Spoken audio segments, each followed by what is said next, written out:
This is Scott Kaplan and Crew Tonight. The very best from today's Scott Kaplan and Crew show on the mightier 1090 AM ESPN Radio. SoCal Sports Talk. Here's Scott Kaplan, Alex Padilla, and John Browner. Hey, great friends. It's Friday afternoon here on Kaplan and Crew with Grande and the Brown Man. We are in the 7 Mile Casino studios, 7milecasino.com. To all of our radio listeners, glad you guys are here today. All of our television viewers tonight on the Cox YurView network throughout the state of California, glad you guys are all hanging out with us. YouTubers, get involved in that live YouTube chat that gets on fire midway through the show.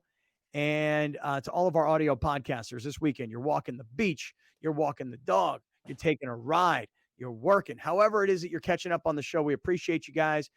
Everybody who gets our email newsletter, who follows us on social media, glad everybody's here on a Friday afternoon. So fellas, we were talking about the Padres, and Browner, I noticed that you are going to do a fashion show today of all of your San Diego hats. What is this the corduroy hat you were looking for, Alex? Yeah, that's it right there. Oh, that is right here, baby. That is dope. Mm-hmm. Yeah, shout out, dog. Huh? What's on the side of that hat? All right, anniversary Padres logo, and then Tony Gwynn. Oh my God, that's so nice. Mm-hmm. Damn, it's fire. Mm-hmm. Mm-hmm. What's the name of these dudes again, Brown? Parks and Normal. Shout out. Well, I have a question for you, and I don't even know if there's a good answer for this, and maybe I should save this for the uncensored portion of the podcast. But what if we took those hats and we put them into our merch shop? Could we do that? No. Well. All right. Well, that was quick. Let's move on. So Padres, yeah, we were talking about the Padres. Yeah, sure. Mm-hmm. So let's kind of jump into this, Alex. After the game yesterday, Padres lose yesterday in Minnesota, and Padres are coming home. Well, I say coming home, coming back to take the Dodgers on up at Dodger Stadium this weekend. And Dodgers have been on fire, and just unofficially, I'd say they've probably won 12 of their last 14 games, like 13 of their last 15, like somewhere in that neighborhood. Remember last week, Alex, you were saying the Padres had won like 9 of their last 13, but it just didn't feel that way. Yeah. I mean, the Dodgers are on fire. For a team that has lost all these superstars, not replaced them, didn't go spend all the money like the Padres did, et cetera, et cetera. Dodgers are on fire. Padres are playing just good enough 500 baseball, which 10-2 in their last 12, the Dodgers. 10-2 in the last 12. Look, here's the thing. If this were a different year, it'd be like, all right, well, the Dodgers kind of run away with it. It's the way it goes. And Padres are just kind of scrapping along, trying to see if they can find their way into the postseason. But it wasn't supposed to be this way this year. No one expected the Dodgers to be as good as they are record-wise, I don't think. And no one expected the Padres to simply be 500. So Bob Melvin yesterday kind of got into the Padres a little bit and I guess shared some of that frustration with the media that's following them. I'm trying to remember last year, what point of the season last year did he get into their ass and it kind of gave him a little jolt? Question. I don't remember exactly, but I do remember Melvin seems like the kind of manager that picks and chooses his spots to when he's going to get into their ass. 38 games into the season, he's decided 500. This isn't getting it done. September 15th last year. Yeah, what happened? He's according to the UT, he dressed them down. Mm-hmm. Yeah, September 15th. And you knew it was coming because he got ejected yesterday, middle of the game because he was arguing, or towards the end of the game he was arguing balls and strikes, and they're like, okay, here he goes. He's trying to light a fire under his team. Classic manager. So this post-game press conference was not surprising at all. All right, let's hear it. You got to perform better. That's what we have to do. So, yeah, we hit some balls hard today. But we put way too much pressure on our pitching late in the game. And we have guys that can perform better. And we're going to, but it's time to quit just talking about it. It's time to go out there and do it. So, another frustrating game for us that underperformed. How does that happen? How to go out and perform better? Like, is it just a matter of literally doing it, like you just said? You just got to fight a little harder and expect a little bit more of ourselves, all of us, myself included. So we have not done that to this point. These stretches happen, but it's going on too long. We got to break through here at some point. Doesn't seem like you that you would say that to us without having said that to them. Is this? I don't talk about that stuff. So They know how I feel. Do you think it's been that there's just a little too much confidence based on who they are that they're going to turn it around? I don't too think much so for a minute. I just don't think there's enough tenacity throughout the course of the game. We show signs of it. We show spurts of it. We come out like we should, and then we don't sustain it for the entire game. That's the problem. Damn. I disagree with He's that. spot on too. I think that's. Listen, John. Whether you do or agree with him or not, and I can't wait to hear why you disagree with him. As the manager of the club, his opinion of his own club is, all of us, is what he's saying. We don't have tenacity from beginning to end, and I will give AC a little bit of credit because I heard his voice in there. He asked the question, do you think these guys? I think it's the way he asked it. At least the way I interpret it. You think these guys are a little too overconfident? Like, do they just think they're going to show up? Hey, look who we have. Machado and Tatis and Soto and Bogarts and Cronenworth and Darvish and Snell and Joe. And yeah, I mean, just like, I'm sorry, excuse me. Can I just, excuse me for 1 second? Have you guys, are you guys the defending World Series champions? Did I miss something? Are you guys the 10-time defending division champions? Did I miss something here? I'm all for being confident and believing in your team, but stop acting like you're the World Series champs or like they're just going to give it to you. You actually have to earn it. And you see, when Tatis in the preseason, they had that big rally and Tatis was up on the stage. We're going to win. He was like LeBron when he got to Miami. We're not going to win 1, 2, 3. I mean, Tatis was like, we don't care who it is. We're going to win the World Series no matter what. Maybe you will. But are you performing like a team that's just a little too overconfident and really hasn't accomplished much yet? Just asking. Look, man. So you're going to tell me that they're not playing hard? That's what he's saying. That's what it sounds like you're telling me, that the guys aren't playing hard. So if they're not playing hard game to game, you feel like they're not playing hard from first pitch to final out, that's a you problem. Because if it ain't a you problem, it's a problem above you. So what you gonna do? What you gonna do? It's a long season. If these guys are, if these dudes aren't, and I don't believe this to be true, but I have to say this just so I can get my point across. If you don't think that these guys are professional enough to know that they've got to play every series with the same energy that they played against the Dodgers, then what's happening here? What's happening? Like, if you need to sub guys out because guys get tired because they're humans, they're not robots, guys run down, they need a day off. Yeah, cool. Swap guys out. It is what it is. Like, that's the nature of the sport. Guys need a day off here and there. But if the issue is guys aren't focusing through the game, like, that's on you, Skip. That's on you, bro. I mean, he said we all got to do better, including myself. So, I mean, but if you watch the game, it's very evident what he's saying is completely true. They just get so lackadaisical in the middle of games. And how many times you watch? I literally have probably watched 90% of the pitches so far this season. I've watched a lot, and so many times, guys that you are expecting to go up there start hacking, they're looking for something. They're striking out with the bat on their shoulder. Endless amount of times they're striking out with the bat on the shoulder. You're not locked in. You're not focused.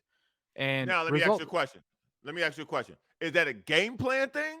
Or is that a lack of focus thing? Because we know Soto likes to see the ball. We know Bogarts is a great hitter, so he may want to see the ball. Is that a lack of focus, or is that the game plan? Is he telling guys, hey, go up there and get after it, and they're not getting after it? Yeah. Like, what's happening here? Well, I mean, his whole thing about how we don't have the tenacity throughout the game. I mean, I don't really, from a professional baseball manager's perspective, who is to blame? Is it the manager? What's the manager supposed to do? I think when you hear a manager, hey, swing.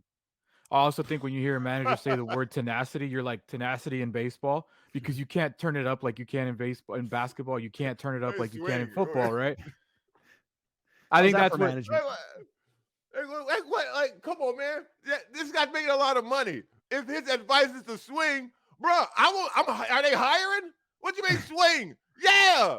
You see it? See ball, hit ball. Like, I'm confused. Like, When you say they need more tenacity, Alex, you're correct. This ain't basketball where you can see a guy's not running hard. Bro, run harder. This isn't like something that's visual where they say, man, he lopes to first base. You can see that. I don't think these guys are going to the plate and not focusing on hitting. Like, you only got 90 seconds now. Well, wait. Focus. So, Alex, why do you think that what Melvin said is so spot on when, you're talking about a guy, middle innings of a game being rung up with the bat on his shoulder? Why? Baseball is such a mental game. It is such a mental game. It is probably because it's so slow paced. Even with the pitch clock, it's still slow paced. All you have is time to think. In basketball, it's react, go, run a play. You're reading things on the fly. In football, you're 30 seconds at a time. Boom, not even. One play lasts 11 seconds for them. I think average is 11 seconds or something like that. Mm-hmm. So I think in baseball, when you're talking about tenacity, when you're talking about focus, and you're talking about effort, it is so mental that you can't quantify it with a visual. It's in the players' heads. And who knows it more than the guy in the dugout? More than me, more than Browner, more than Scott. Of course. And if he's telling the public that we don't have enough tenacity, I guarantee you there's not enough tenacity, because Bob Melvin's not the kind of guy that's going to go publicly and say anything about anything ever unless it's so evident, which if you watch every single game, it is pretty evident that times of the game, they are not going 100. It's just not. Okay, so I'm ignorant. Okay, I'm ignorant. I know that. What does that look like? What if we had a T-shirt that said "I'm ignorant" and it was like a picture of Browner, just like the one that says "A wise man once said," and it's a cute picture of Browner. Yeah. I'm ignorant, and then there's just a picture of Browner. Like that's funny, and really we would have to put it in quotes. Yeah. I'm ignorant, and then it would say Browner. Yeah. What does it look like in baseball? Go watch. What does that look like? Go watch a 1-2-3 inning, which there's plenty of from the Padres, and tell me you're like, oh yeah, they're giving it their all right there. But I'm telling you, it's a visual thing, Browner. If you're not watching, I don't know what you want me to tell you. Browner, I don't know the answer either. I really don't. I know we're not going to get to an answer. It's just, and I'm not sure. Alex is telling us he's watched 90% of the pitches so far thrown this year. I've watched 20%. So I don't really know what Bob Melvin is saying from my own perspective. Correct. But from this is the manager of the team willing to say publicly that his team doesn't have the tenacity from the start to the finish. And when AC pressed him and said, well, I mean, I'm just kind of doubting that you would say this to us without having sent a similar message to your club. Melvin's like, I'm not talking to you about what I've said to the club, but what I'm telling you publicly, what do you think? I'll tell you right now, inside that club, it was about 100 times more than what I'm doing right now for you guys. So, I mean, this whole thing about runners in scoring position, when you look at the numbers, Brown, are about to geek out here. No, we did this yesterday. I updated them. Okay. So when you look at the numbers, they got worse, Browner. Yeah, these are the numbers that tell you the story, aren't they? One game later, and it got worse in the strikeout department, at least. The average with runners in scoring position, 203, last in all of baseball. RBIs, 102 runs driven in. That is 23rd out of 30 in all of baseball. Strikeouts with runners in scoring position, 95. That is the most in all of baseball. 64 hits, that's the least amount in baseball. They have gone hitless in 13 games, 1-12 in those games, as far as hitless with runners in scoring position. Wow. Okay, so let me ask a question. Whose decision was it to put Honeywell in the game last night? Was that where the lack of intensity came from? Maybe. I mean, maybe when Honeywell gets into the game, he's like, "Hey, look, we look pretty good, and our starter looked really solid, and and maybe I'll just throw something out there. That's not good. Yeah. And wow, I've given up a bunch of runs here, haven't I? Yeah. Just me. So that's my question. Like, whose decision was it to put him in and then to leave him in there as things were going awry? Mm-hmm. So I'm lost when it comes to that. I am ignorant when it comes to the tenacity of baseball, because to me, it doesn't look like guys aren't trying there to bat. And I'm sure Honeywell didn't go out there to give up the 3. It just happened. I just think that there's a lot of guys that when something doesn't go right, they're getting rattled right now. And with Honeywell, he's a perfect example. Against the Dodgers on Sunday, gives up 1 run, looks like he gets rattled, gives up a dinger, it's 5-2 all of a sudden. So why they keep putting him out there? Because he's probably one of their best pitchers in the bullpen. He has been. look, if brother, you are you put telling them- me that you think if you keep- literally? Let me ask you a real question. You're telling me that for 27 outs or however many 20, however many freaking 9 times 3 is, you're telling me that That is 27. Good job. Let's listen to Alex do math. You're telling me that for every single one of those pitches, every single player is giving 100% and they're locked in. That's what you're saying. My perspective of this conversation, I thought it was based on the at-bats. So from my perspective, the at-bats, yes, 100%. When you go into the batter's box. You are currently high right now. So Are you you, mean Browner? to Are tell you me currently high? guys go into the batter's box not 100% locked in? Yes, 100%. Wow. Yes. All right.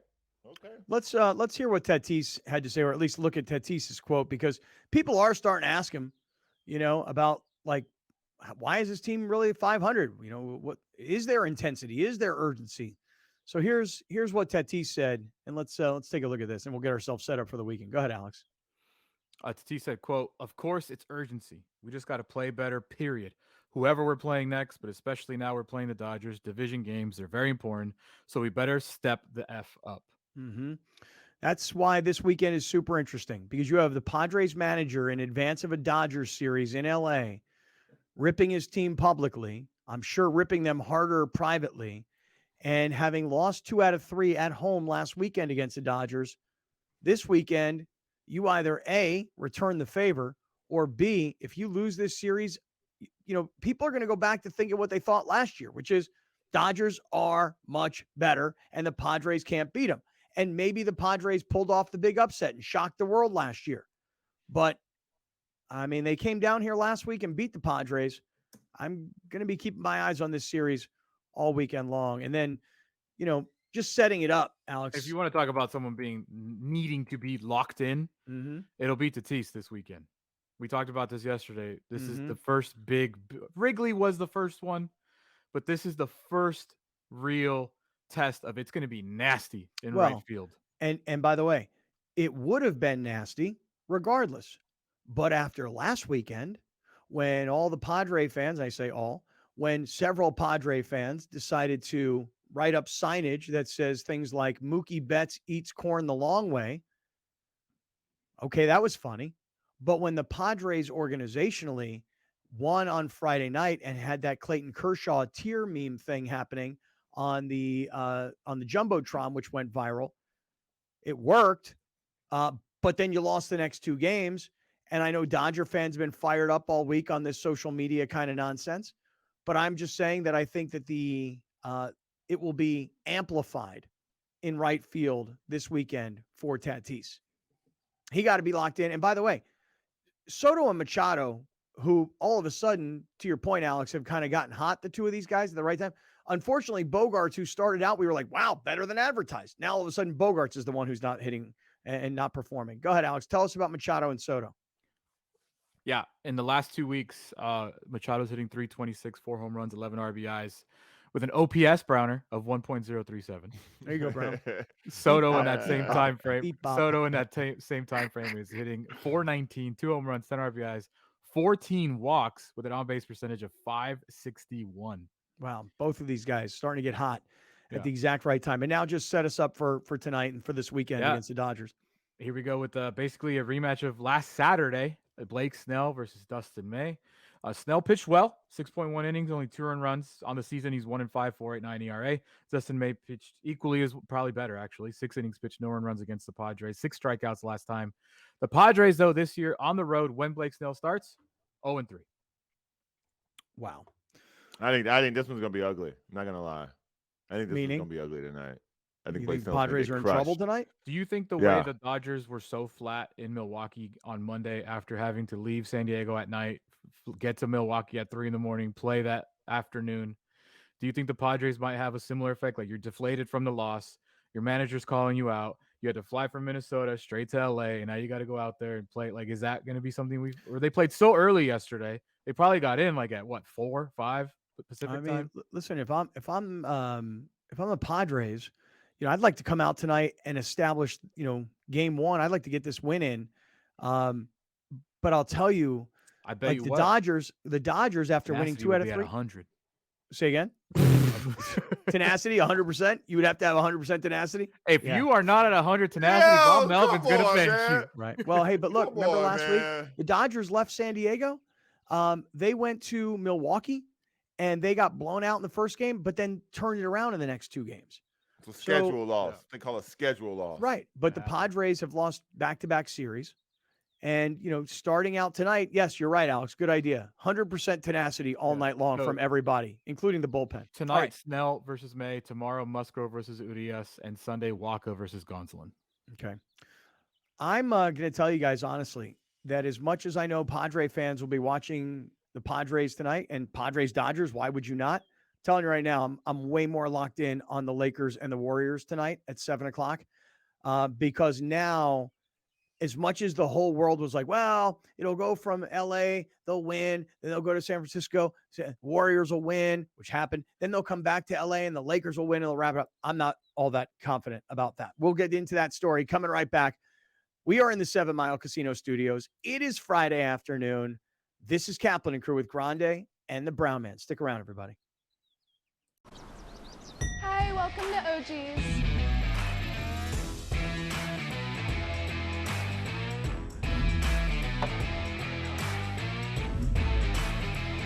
Touching down this football season at OG's has never looked better. You can now eat pizza, drink beer, and earn rewards at select OG's locations. You won't miss a live game when you're watching at OG's. We're going all out, all game, all season long.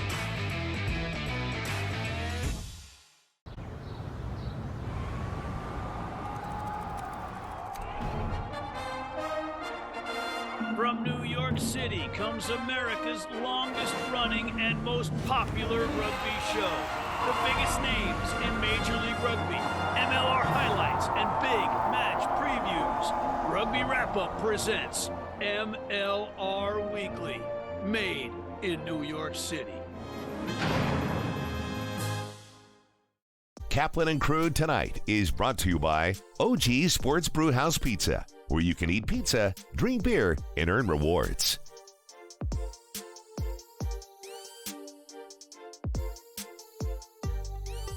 All right, great friends. Hey, we welcome you back inside the 7 Mile Casino Studios, 7milecasino.com. As promised, the head coach of the San Diego State basketball team, I'm wasting no time at all. Coach Brian Dutcher returns to Kaplan and Crew. Coach, how are you today? Top of the world. I'm throwing out the first pitch tonight, so I'm good. That is so cool. Have you ever thrown out a first pitch? No, no, I haven't. I haven't won enough to throw out a first pitch. I guess I finally won enough to get a throw out one. And have you? You better get that arm ready there. Yeah. Have you practiced at all, Coach?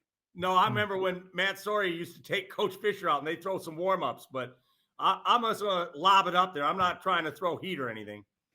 You do know, though, that everybody's watching. Like, if it's a good one, we're all going to go, wow, great job, Coach.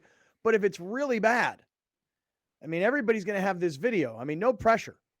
No, I saw Pete Kelsey bounce one in this week, so I already know what it is. Oh, yeah, and you should have seen Browner here down at the Chula Vista Little League this past Saturday. Also couldn't get to the plate. Maybe I'll just set one on like T-ball. I'll set one on a tee. Coach, the obvious place to start is huge congratulations to you, your players, the program, San Diego State as an institution, all the players that came before this group that contributed to the growth of the program. Huge congratulations. How different is your life 10 days after the Final Four in the national championship game? You know, Scott, I'm so used to working that we got back on Tuesday. I was in the office Wednesday morning, and we're recruiting. We're trying to build next year's team. So as much as I enjoyed it, I'm not a guy that ever over-celebrates anything, even though it's something to be celebrated. I've got my eyes on next year and trying to put a team together that can be really good again. Have you had a chance to think at all about, like, standing there on the floor inside a giant football stadium, knowing that you were on the biggest stage in college basketball? And as an assistant, you may have been there before a long time ago, but have you had any chance to just sort of think about what happened in those couple of days in Houston? I always say, like, I'm a guy that likes to almost sit back and watch everybody enjoy the experience, but I enjoyed it myself too. You know, I told my assistant coaches on that elevated floor, I said, I'll see you guys at halftime. Make some notes. So it's a different experience to be up there and coaching on that stage on the biggest platform and truly a platform, and just watching, taking the time to look out into the crowd and seeing all the great Aztec fan base there to enjoy it. First time experience for all of us, me as a head coach, San Diego State as a participant in the city of San Diego, and just watch everybody kind of celebrate that moment, but at the same time, trying to figure out how to win games. Yeah, it was an amazing run. It really was. Coach, just I'd love to hear what you were thinking when Butler hit the shot that moved San Diego State from the Final Four to the championship game. Could you just go back to what was going on prior to that? Because everybody talked about there's still a timeout. Will he take it? Jim Nantz made mention on national TV. He doesn't have his shooters on the floor. Could you just go back to that sequence and what you were doing? Yeah, it was like the possession before. We were down 3 and brought it up the floor, and I took a timeout. And I wanted to set up a play to try to get a 3 out of a sideline out of bounds. And if we didn't have the 3, throw it to Jaden Ledee and let him go one-on-one because he just scored one-on-one. And then we scored that basket. I took another timeout, and I looked at the time difference on the clock, and I felt even if they shot the ball, we'd have enough time to get down the length of the floor. And I told him at that time, we are not taking a timeout. And I said, we don't have shooters on the floor. I have 3 bigs on the floor. So cause a miss, get the rebound, get it to Lamont, make sure they're not doubling back trying to intercept that pass. And then you 3 bigs run to the rim, because if he misses, we'll have 3 bigs in to tip it in. And then Micah Parrish, you find space in case he needs to kick for a 3. And so I kind of had a thought in my mind what I wanted to do. But obviously players make the plays in March. Lamont made a magnificent play. They cut him off. He kind of crossed over, came back, and shot a beautiful pull-up jump shot to make me look good as a coach and us look good as a team. Coach, what made this team different from the other 2 teams that you got to the Sweet 16? Obviously, you played UConn. You played big teams in those tournaments as well. But what separated this team from advancing? Like when you beat Alabama, and I think a lot of people thought you could beat Alabama, but when you did it, and then you had this crazy game against FAU, what made this team different as opposed to the other ones you've had in the past? Yeah, this is the greatest team in Aztec history because of how far they went and what they did. I'm not sure it's the best team. So there's a difference. I mean, that Kawhi Leonard team with Malcolm Thomas, Billy White, DJ Gay, that was a team capable of winning a national championship. The X-Thames team with Poe Lee and J.J. O'Brien, Josh Davis, Skylar Spencer, that was a really good team too. But sometimes it's just the path lays out. You win games. And I'm just thinking back, like the other 5 seed was St. Mary's. They played UConn in the second round. What if we're that 5 seed and we play UConn in the second round and get beat? And we're talking about, hey, great, Dutcher got his first tournament win. But it just laid out for us where the path wasn't easy, but we took advantage of the path we had. Coach, you have had the governor of California tweet about you, the vice president tweet about you, and you've got you guys had the city on fire for the program. How has that changed anything that you're doing going forward? And has it opened the door for the recruiting process to become a little bit bigger and a little bit better? This is the talk we had back when we had Kawhi Leonard, Malcolm Thomas, Billy White. We won at such a level, they said, well, boy, you're really going to be able to go out and get some players now. We have players that just went to the national championship game. So we'll continue to recruit how we do. Recruit guys with chips on their shoulders that have a lot of potential, that are about the right things. And I like the way we've recruited over the years. So we'll continue to do what we do. Maybe it put us in front of a different kid or two. But for the most part, we've got good enough players in this program to win in any conference and at any level. Talking to Coach Brian Dutcher this afternoon. It's Kaplan and Crew, and Coach Dutcher is with us. We're still talking about this San Diego State run. And, Coach, I was telling the guys, we're not going to stop. You know, I want to keep talking to these kids. I want them to be known commodities in this town. We know their names, want to know their stories, want to know more about these guys. Because like you said, by virtue of what they accomplish, it's the greatest San Diego State basketball team ever. It doesn't necessarily mean it was the most talented or the best, but I want to keep going with these guys because they really did something special. And I just got to say that this Final Four run, it really entranced the whole city was into it. Like I've never seen anything like it before. And when Butler hit that shot, coach, that is like one of the top 5 moments in the history of San Diego sports. Does everybody have a grasp on that quite yet? No, and they asked me at the time how big Butler's shot was. I said, if we win the whole thing, they'll remember it nationally forever, but it'll never be forgotten in San Diego. So that shot will live in San Diego for as long as San Diego State is playing basketball and the city embraces college basketball. So it was an incredible moment. Nationally, it'll be remembered, but not like it would have if we won the whole thing. Yeah, that's true. One of the best things is there's a picture of Lamont Butler and he's letting go of the ball. And for us, just being a little selfish, our man Alex here is standing in the background with his arms raised before the ball has even gone through the net. It was awesome. I knew it was going in, coach. Never had a doubt in my mind. I don't know about you, but I was confident from the stands. Well, I'm thinking, is there time left on the clock? What do I have to do? I mean, I put both arms up, but then I was like, what if they put 0.2 of a second on the clock? So I'm still in coach mode. And the same thing can happen against UConn. To go to the Final Four, we really didn't get to celebrate. It's like they're going to put time on the clock. I'm convinced of it. So we have no timeouts. If it's their ball, here's what we're going to do to keep Kalkbrenner from throwing to the rim and getting a lob to tip in to beat us. If it's our ball, we want to throw deep. So all we have to do is touch it. And then the refs come over and say, no more time. So it's like an anticlimactic celebration to go to the Final Four. Mm-hmm. And same thing with Florida Atlantic. It's like, I'm convinced they're going to put time on the clock. They always do.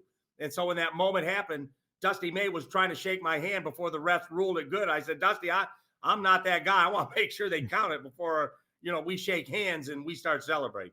Coach, I thought the most impactful thing throughout the tournament was I saw your team's true identity come to the surface.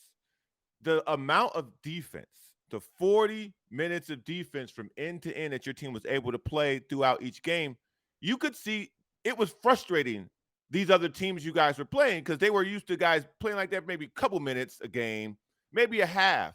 But when you guys were pressuring guys like that and defending like that the entire time, I think you guys wore a lot of people down. Were you able to get the guys to see that through film study and did they pick up on it? Or was this just something that all year you guys were doing? It's just our culture. Like when we do a shooting drill early in the year, like we want to make 120 in 2 minutes or whatever that is. And if we don't make it, a lot of coaches say, okay, on the line, down and back. And I'll say, okay, on the line, we're going to do some defensive slides. We're going to do shuffles. We're going to do this and that. Because I tell them there's games where as open as we are, the ball's not going to go in. How are we going to win those games? When we're wide open, it's a great shot. It doesn't go in. Those are the games we're going to win with our defense. So it's just a mindset. It's a culture that we're going to be defense first. And as open as we are, sometimes the ball does not go in. And we're one of a handful of teams that are going to win games when the ball doesn't go in. See, going into this tournament, Coach, and you know this well, but the country learned about it. Going into the tournament, you were 0-3 in the NCAA tournament as a head coach at San Diego State. Now you're 5-4. Going over 500, that's not very good. Well, hey, it's better than being under 500. It's better than being 0-3. That all happened in one tournament. And what I thought was really interesting is how we have gotten the chance to see the development of the program. For a lot of America, people are like, wow, San Diego State. And then what they start to do is they say this, Brian Dutcher, one of the top college basketball coaches in the country. Like they start to talk about you differently. Are you a much better coach at 5-4 in the NCAA tournament than you were when you were an 0-3 record? Well, hopefully I'll get paid like a better coach. But coach I've always been. Yeah. Richard, our sports information director, I asked Richard because I didn't know. I said, how many NCAA tournament games have I been on the bench? Not head coach, been on the bench. I think it was like 56 NCAA tournament games. So I just say now I'm 63. I know a lot more at 63 than I knew at 53, than I knew at 43, than I knew at 33. Even though at that time I thought I knew everything. Mm-hmm. So if you can survive in this business, those experiences pay off. And so I chose my path wisely. I knew I wanted to retire as a coach. Sometimes you think you're going to be the coach that takes a lesser school and resurrects it. And in 3 years, you're out of work and you can't find a job. So I thank Coach Fisher for keeping me along for that ride for so long. And, I was patient until I got the job I wanted, which was this one. Yeah. I want to ask a very open-ended question to you, Coach. And it maybe has to do with pay, maybe has to do with assistants, maybe has to do with conference. what is the future of this program now? Obviously the rumors of Pac-12, Big 12 realignment, assistant coaches could get poached when you make a national championship run. We all know which players are coming and which players are leaving. What is the future of this program? We've been in the Mountain West my whole time here, and I always say we're a high major program in a non-Power 5 conference. I'm trying to paint us like Gonzaga. Gonzaga's in the WCC, but they're looked at as a high major program. I think the West Coast always believed that San Diego State plays high major basketball, but now the nation's kind of been made aware of that. So I think it's upped our branding in the nation. West Coast, it's always been good. So if we make a conference move, I'm not stressed over it. I know we're a good enough program to survive wherever we end up. And whether it's in the Mountain West, we'll continue to have a high major program in the Mountain West. If we're in the Pac-12 or Big 12, our intention is just to compete at the highest level in those conferences. So those all happen at a level beyond me. Whatever decisions are made by John David Wicker and President De La Torre, I'm in support of, and wherever we end up, whether it's staying here or moving on, we'll be ready for that challenge. Coach, you guys have you spoke about this actually when the interview first began about getting back to the business of coaching. You were already recruiting again. With the transfer portal being such a vital process to San Diego State before it became a national thing, before guys started talking about all this talks about transfer portal, you guys were already locked in and recruiting that way, using transfers to build the program. Now that everybody is such a focal point of the transfer portal, has it changed the way that you guys operate within it? It's all NIL. NIL is everything in the portal right now. And, some of these players are being offered $260,000. If you're a big center, you might get $1 million, like a Dickinson or a kid at Kentucky. And so there's a lot of money being thrown around in the portal. And so we have to navigate that. We're not throwing that money away. We're not paying like that. Yeah. Hey, Coach Dutcher, congratulations to you, to your family, to the program, to the players, et cetera. Really amazing job. We really appreciate you always. And thanks for doing this with us today. And by the way, good luck with your first pitch tonight at the Padres game. Well, the only way you'll see it is if I throw it in the dirt. Kind of rooting for that, just like a little bit. I know. I knew if anybody would be, it'd be you.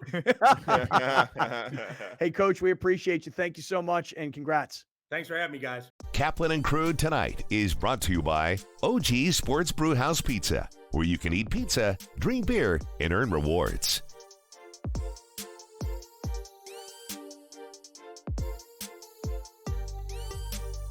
Dominating the SoCal radio airwaves for over 20 years. Join Scott Kaplan, Alex Padilla, and John Browner for Kaplan and Crew every Monday through Friday, 3 to 6 p.m. only on the Mightier 1090 ESPN Radio, SoCal Sports Talk, and the Mightier1090.com. Hi, welcome to OG's.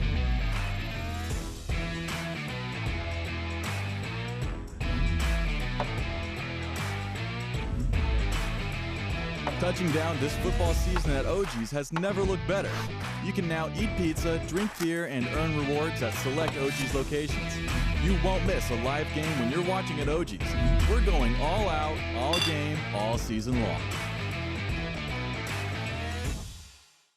Murray Lampert now brings architectural and interior design to a whole new level for your remodel, ADU, or whole house build. We're truly a team at Murray Lampert Design, Build, Remodel, and we don't take that lightly. Visit murraylampert.com. What's going on, great friends? Hey, it's Friday afternoon. It's Kaplan and Crew with Grande and the Brown Man. We are in the 7 Mile Casino Studios. In this segment, I know we just talked a lot of Padres, Dodgers. In this segment, I want to get into Lakers, Warriors, and some of the storylines around Game 6 tonight in LA, because pessimistic P, I don't know how you're feeling, buddy. But at 3-1, the night that the Lakers beat the Warriors to go up 3-1, I was like, okay, they're going to win this series. And most of the national talking heads were like, this series is over. What I was worried about was if the Warriors go home and win, which I expected them to do, could they pick up some momentum? Number one. Number two, you just never know with Anthony Davis and LeBron James. Because if one of them gets hurt, they're screwed. Obviously, if Anthony Davis gets hurt, they're really, really screwed. And going into this game tonight, I kind of think both of them are hurt.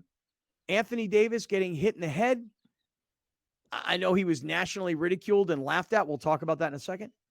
And in that same game, Brown, I'm sure you saw it, but late in the game, LeBron James came down on an ankle. twisted it, limped the rest of the game. So I don't know, pessimistic P. How you feeling about your Lakes tonight?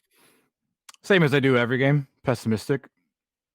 And I mean, everybody nationally was like, "Oh, this series is over," and I was like, "Have you guys just not paid attention to this team all year long? They're the most inconsistent, and thankfully the Warriors are too. They're very up and down. And yeah, I mean, it's worst case scenario when you see AD holding any part of his body. You're like, a brisk wind could knock him over sometimes, you know. But this one is especially troubling because I'm not necessarily buying that he didn't suffer a concussion. I just think the Lakers are kind of just like, let's just not even say he has one because then he's out for sure. And let's report that he's not in concussion protocol. Yeah. Okay. When they went to take him into concussion protocol, they're like, "Whoa, stop.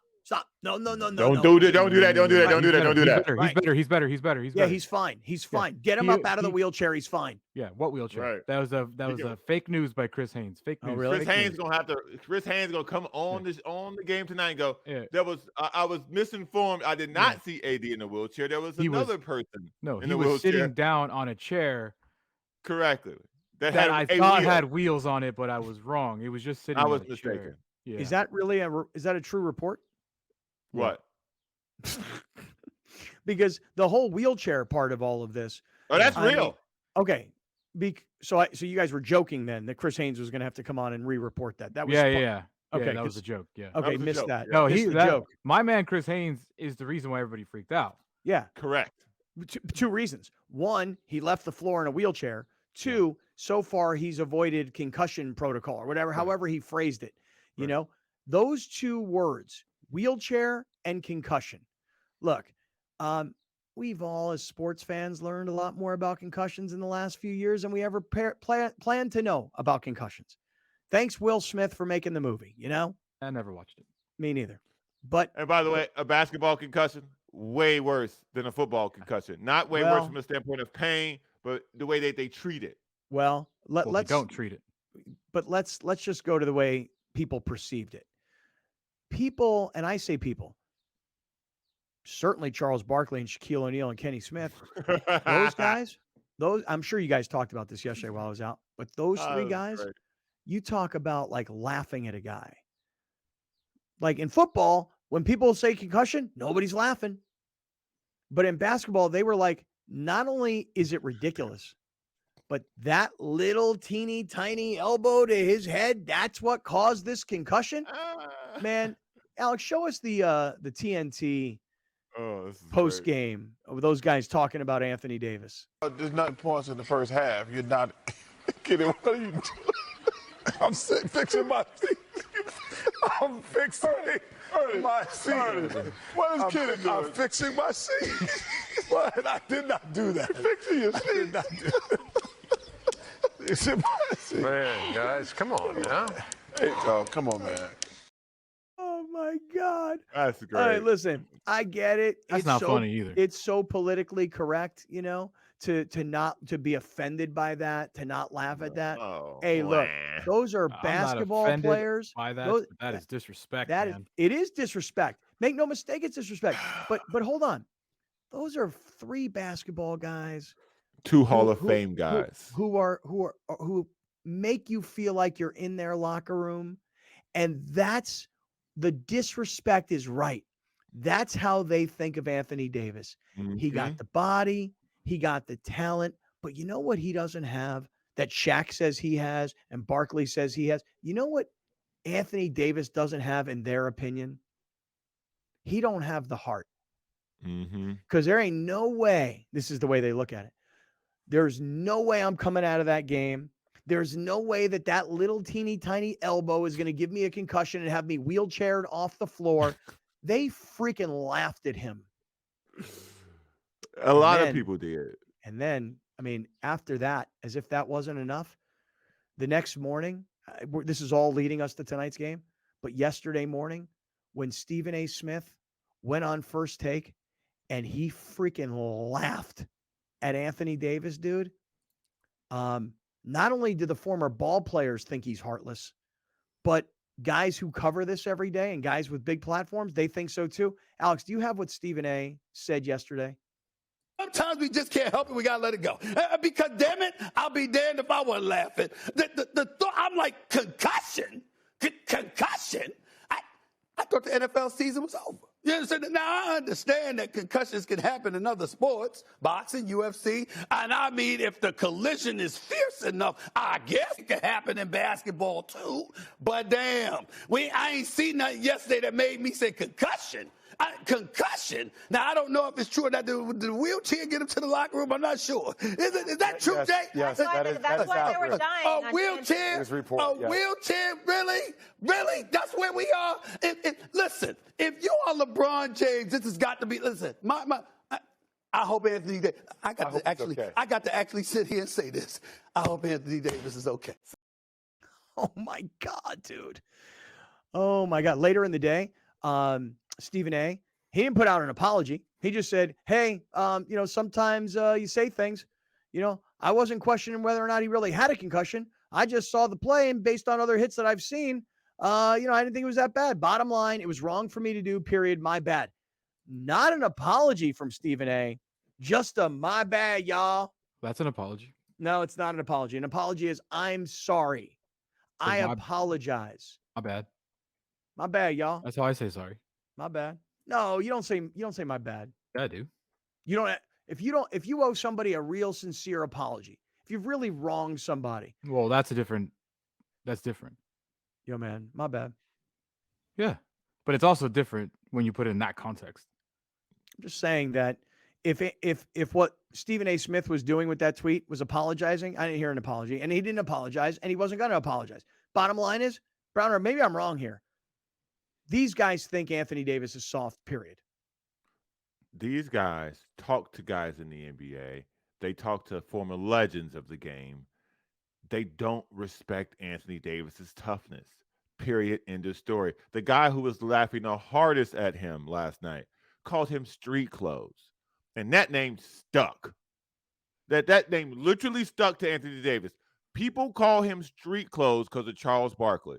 So there's no level of respect when it comes to a heart part that Anthony Davis has with these dudes. He just doesn't. And so I found it to be funny. I think when these guys are making fun of him, it's funny because every joke there's truth. He does appear to be soft. Like, he does. He gets hurt on plays where you go, well, what happened to him? And that night was no different. You know what? But you know what? I think there's a difference between. I genuinely believe, and I don't think they're piling on him either. By the way, I think definitely they are. I also think that there is a big difference between being soft and injury prone. My man is just straight up injury prone. It's not like when he misses time, he's not missing a game or two. He's missing months at a time. Like he's missing weeks. So when he gets hurt, hurt. Like being soft is like, oh, dude, I got a blister on my finger and I can't play for today or whatever. I genuinely think I'm not calling him the toughest son of a bee out there, but I'm telling you, there's a big difference between being soft and injury prone. Anthony Davis is straight up injury prone. Right, he is, and that's why he got the nickname Street Clothes, to your point, Browner. But I think the way Shaq and Chuck and Stephen A. looked at him, this is now on Wednesday, they looked at him and went, that little teeny tiny nothing elbow to the head is what has him sitting on the bench with his hands on his head, and it's what has him wheelchaired off the floor, and it has him in, maybe looking at a concussion. They looked at that moment and said, Shaq and Chuck in particular, like, you wouldn't have gotten me out of that game for that. You wouldn't have had to wheelchair me off that floor. I mean, they're comparing themselves to him, and they're saying, we were tougher than he is. And in their defense, they also crushed Paul Pierce, who was wheelchaired off the court to come back and then play. So, but that's a big difference between being wheelchaired off because you pooped your pants and then coming back on the court. When as Anthony Davis, legit, we're like, wait, this dude has a concussion. Like, there's a big difference. Well, but he doesn't have a concussion. But he doesn't, according to reports. Right now, correct. His brain might say otherwise. Right. This report of him not being in concussion protocol and the report that he's going to play, to me, my own opinion, that sounds like Insta PR, meaning I must instantly get in front of this story. So rather than having people question, is he in concussion protocol? Rather than have people wonder if he's going to play, I'm going to get in front of this story and tell you two things. One, he's not in concussion protocol. And that's an important thing because if he was in concussion protocol, it's like 48 hours after the fact. They have to evaluate and so on. If he was in the NBA's concussion protocol, he might not be able to play tonight, which, by the way, I don't know how good he'll be tonight anyway. And the other part of it is not only is he not in concussion protocol, he's going to play on Friday tonight. So it's like a PR team got in front of a disaster before it could snowball, you know? So set us up for tonight, Alex. Let's take a look at what we got here coming up. 7 o'clock tonight from Crypto, downtown LA, Warriors and the Lakers. And the Lakers favored tonight. Yeah, I think it's going to be it'll be a close game. I don't think today will be a blowout. And as a Laker fan, I hope they win. Don't know if they will because I think there's too many question marks surrounding the two superstars. There's too many. So, by the way, LeBron hurt his foot in that game too. That's right. Right. Yeah. That's right. So did Lonnie Walker. All in the same quarter. Who, when you gave him 20-some minutes, he scored 4 points yesterday. So that was a fun story for one game. But it was. But that's all it was. It was just a one-game story. Yeah. He was the hero. I think if you're looking at it from an optimistic side, you lost the Draymond and the Wiggins game. Like that's the game where both of them had their best game of the series. Now Wiggins is dealing with the exact same injury that Justin Herbert was dealing with, at least from what I've read, is that he needs a rib block injection because it's cartilage damage. It's not a broken rib or a fracture. It is straight up cartilage damage. So in order for him to play, he's going to have to get an injection. And we all know Andrew Wiggins don't like injections. So we'll see if he does play tonight. But it'll be fascinating to see because Klay Thompson has not been good. And Draymond had his best game. If Draymond goes out there, I think now the Lakers might be ready for it. He's not going to surprise anybody with the tenacity that he had in Game 5. Whole game, bro. Word of the day, tenacity. Yeah, tenacity, Yeah. right. 20 points. Yeah. If he comes out there tenaciously. Yeah. All I know is this. If Anthony Davis does not play well tonight, there will be a narrative written about him that he had a concussion and the Lakers hit it, and there's a bigger problem with the Laker franchise for covering that up. Wait, I'll go a step further. If he doesn't play well tonight, not only might there be an accusation of a cover-up, but I think it goes higher than just the team. I think it goes to the league as well. Or here's the flip side to what you're saying, Browner. The other side of it is, let's say Anthony Davis is freaking on fire pissed and he's breathing fire out of his nose and he wants to stick it to Charles Barkley and Shaquille O'Neal and Stephen A. Smith and Chris Haynes and whoever else ridiculed him or reported something that maybe didn't have to be, et cetera, et cetera. I'm going to stick it to all these fools. I'm going to come out tonight and score 35 points, have 16 boards. I'm going to come out tonight and I'm going to put the team on my back. If Anthony Davis could do that, the flip side of what you're saying, Browner, then it's like, now it's not about, ridiculing him or questioning the team. Now it's like, well, I guess he showed them. That's kind of what I'm rooting for. I like let's hope so. Because I want to see Anthony Davis do good. But it's a ticking time bomb. At some point, he's going to go down. Yeah, you just know it. You just know it. Let's hope not. Let's see him prove us otherwise. You go on LA Cap? Nah, man. I can't do another road trip this week. I You can't got do it. You got Dodgers, Padres up there. You got Lakers, Warriors up there. What you mean you can't do it, big guy? Dude, I will tell you guys, man, the driving, I have to be in that studio 2 days a week. That's about 10 hours of driving a week. Ooh. Sometimes I'm up there 3 days a week. Ooh. And it's a lot of driving. It's a ridiculous amount of gas. But the time spent on the road is it can be productive, but it's not as productive when you're not sitting around driving. The other part of it is, I'll be totally honest here, like relationship wise, like it's hard, dude. Like, if I say to my girlfriend, hey, tonight, listen, I'm going to go up to the Lakers game and I'm going to be in LA tonight. And so Friday night, we're not hanging out together. She's like, what the hell, man? Now, if I had a ticket for her, I would take her. I would invite her to go. Hard to get tickets. Very hard to get tickets. Yeah. And, listen, I'm just saying, hey, babe, can we go out and watch the game tonight? Even that I'm kind of a little worried about. But thankfully, hey, you know what, though? Nice part of it is, I don't know about you guys, my lady is really into it right now. She's into the Lakers playoff run. She's into the Dodgers and the Padres. So it's when your girlfriend or wife is into these sports, it makes our lives easier because I want to watch this game tonight. And so does she. But it's probably going to cost me a lot of money. Probably going to cost me a lot of money because I'll probably find myself sitting at the bar at Pacific Coast Grill. You know PCG, Browner, in Cardiff? Yeah. Okay. All right. Watch the sunset, maybe. Okay. Watch your wallet empty out. That's right. You got it. Shout out to my boys, Phil and Steve. And shout out to the entire crew down at PCG. I'll catch up to you guys later. So, did you guys you know what you should do? You should hire your son as a driver for the summer to drive you back and forth. That's a really good idea. No Ubers. You drive me, and I'll pay you, dog. Yep. That way he has a job. You get to spend time with your son. He gets access to all these things now because technically he works for you. So your assistant needs to go to whatever you're doing. Oh, yeah? Yeah. Easy money. Easy money. He has to pump all your gas. You can ride in the back seat. All that. It is a good idea, actually. Yeah. Because you're gonna give money anyway. Might as well make it work for it. Right. I was also informed that the train is not going all the way through again. Told you. What? Told you. You misled me the other day. Another landslide. Yep. Another landslide?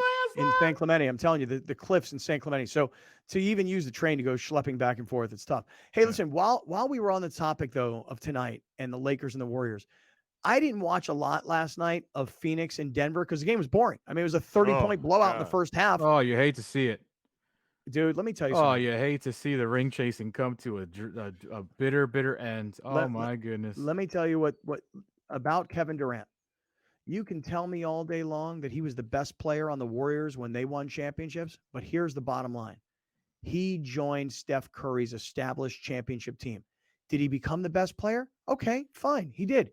But it was never his team. It was always Steph's team, and that's why he left. And then when he left, he got everything he wanted. He got his coach. He got his Robin. He got everything he wanted in Brooklyn, and then he bailed on those guys too. Disaster. And then he went to Phoenix, where everybody said now that they've got Durant, they're going to win the West. He's knocked out in this round, okay? And so in the end, if Kevin Durant's career ended today, yes, he's a Hall of Famer. Yes, he's an all-time great. Basketball people will acknowledge that. But the bottom line on Kevin Durant is he tried doing it by himself, and he never could. He went to Steph's team where they already were champions, and he got them even better, but then he left. He didn't do what LeBron did, where LeBron went to Miami, won, but then went back to Cleveland and won. He ain't going back to Oklahoma City and winning. And in fact, he may not win ever again. Man, I loved it. Loved it. Not a Durant fan. Love it. Love it. Yeah, everybody always says that the Warriors don't win those two without Kevin Durant, but I'll tell you this, Durant ain't never won without them. And the Warriors have won two without him. So keep chasing them rings, dog. Keep chasing. Wow. You'll get there. All right. Hey, listen. Shaq never did. He tried. Well, what's next? Where's he going to go next? Milwaukee? Browner got nothing. Maybe he should join the Nuggets. Maybe he should join the Nuggets. Yeah. My next chapter. Listen. I can't. He listen, man. He's been terrible. I can't say anything. He's been bad. Brutal. But honestly, it's not even. It's the fact that it is KD and that it's the Suns and the Suns. Cameron Payne, Devin Booker. They talk so much trash. DeAndre Ayton. So much trash. They're like the Timberwolves. They're like, what have you won? What have you won? You know what I seen? You lost by 30 last elimination game, and you lost by 25 last night. Go win something. Go earn it. Right. How about some tenacity from tip to end? God. Let's have a little tenacity. Tenacity level from the Suns yesterday, zero. Zero, like the Padres. All right, hey, stick around. Coming up, I want to talk about the San Diego State basketball team for a quick second and their superstar Lamont Butler, and I want to talk NFL schedule too. Hang out with us, everybody. We're in the 7 Mile Casino Studios. Thank you for joining us. Catch Scott Kaplan and Crew tonight from 7 to 8 p.m. Pacific every Monday through Friday. The very best from today's Scott Kaplan and Crew show on the mightier 1090 AM ESPN Radio, SoCal Sports Talk. Next on ML.